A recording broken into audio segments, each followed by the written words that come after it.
Number 4, differentiate fx equals 2x squared minus 1 from first principles. You will always get a question from first principles, so please learn this.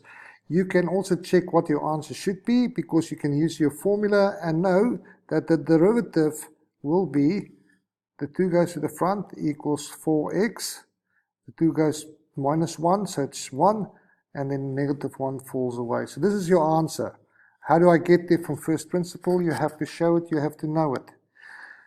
I'm going to start off by saying first principle, and I'm going to write down the rule. I'm going to say f at x, or the derivative, so the derivative of fx equals, first principle is the limit where h strives to go 0 from of fx plus h minus fx divided by h. Now I don't like to write everything in one line because I know that I mess up.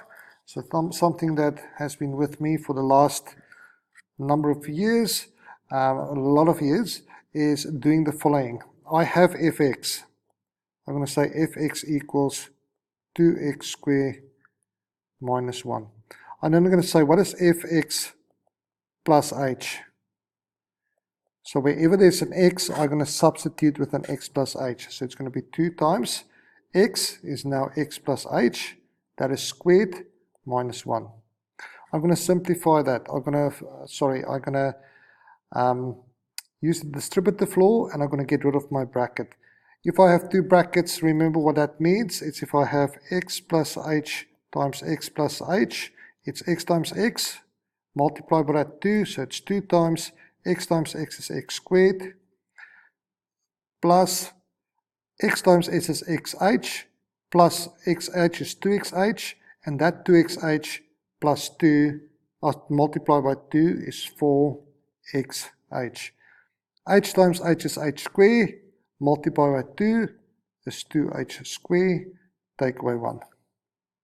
My next step is finding this fx plus h minus fx. So all I'm going to do is I'm going to take that away from there. So I'm going to say f x plus h minus fx equals.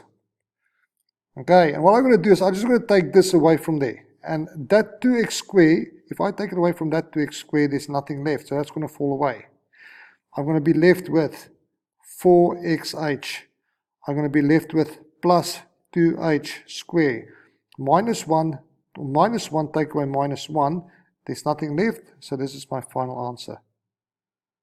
I'm going to now take h as a common factor. When you get to that step, you're always going to have h in all the terms. So I'm going to take out h as a common factor. I'm left with 4x plus 2h. I'm going to go back from here, and I'm going to carry on with my derivative.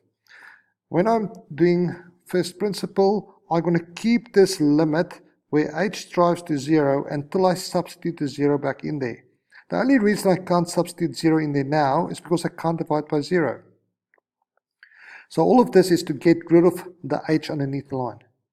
And now I have a h there, and I'm going to substitute this because this and this is exactly the same thing. So I'm going to substitute that back in there, and I'm going to have h times, h equals 4x plus 2h, and I'm going to divide that by h.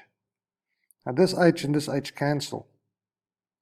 Once they've cancelled, I can now substitute 0 into the place of h because I'm not dividing with h anymore. And the moment I substitute that h, this limit falls away. And what do I have? I'm left with 4x plus 2 times what's h? H is 0. 2 times 0 is 0, so I'm left with 4x. And that 4x is the same as the answer that I should get if I just use my basics. Please learn this, you will get it in the exam at some stage.